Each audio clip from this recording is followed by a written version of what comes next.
ஜீவவசனம் கூறுவோம், சகோதரரே சேர்ந்தே எக்காலம் ஊதுவோம்.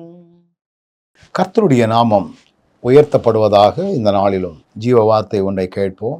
கலாத்தியரின் புஸ்தகம் 4வது அதிகாரம் 18வது வசனம். நல் விஷயத்தில் வைராக்கியம் பாராட்டுவது நல்லதுதான், அதை நான் உங்களிடத்திலே இருக்கும் பொழுது மாத்திரமல்ல எப்பொழுதும் பாராட்ட வேண்டும்.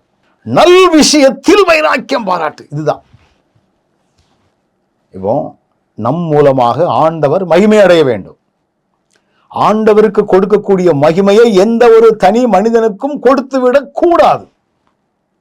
இதுல நம்ம வைராக்கியம் பாராட்டணும்.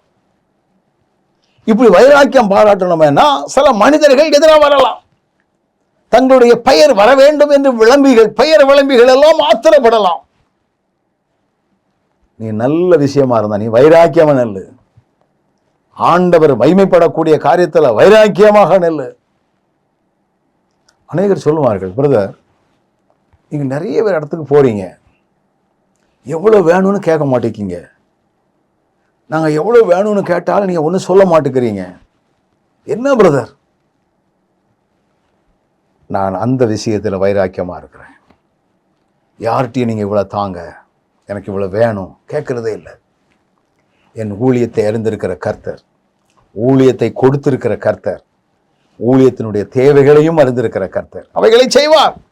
இதுவரை நடத்தினவர் நடத்துவார்.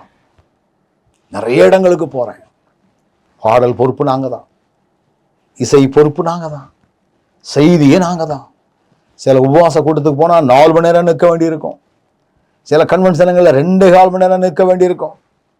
இதுக்கெல்லாம் நாங்கள் ரிசிப்ட் போடுறதே இல்லை, இவ்வளோ வேணும்னு சொல்லி கேட்கறதே இல்லை. நல் விஷயம்.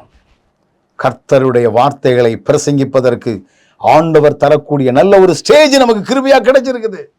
அவரை புகழ்ந்து பேசுவதற்காகவே இந்த காரியங்கள் நமக்கு கிடைத்திருக்கிறது. இந்த எண்ணங்களோடு ஓடிக்கிட்டு இருக்கிறோம், அந்த வைராக்கியத்தோடு ஓடிக்கிட்டு இருக்கிறோம். அங்க போனா என்ன கிடைக்கும் என்கிற எதிர்பார்ப்பு அல்ல, ஆண்டவர் செய்யக்கூடிய காரியங்கள் ரொம்ப ஆச்சரியம். நல்ல ஆண்டவரே, நல்ல விஷயத்துல நாங்கள் வைராக்கியத்தோடு செயல்பட எங்களுக்கு கிருபை தாரும். இயேசுவின் நாமத்தில் பிதாவே.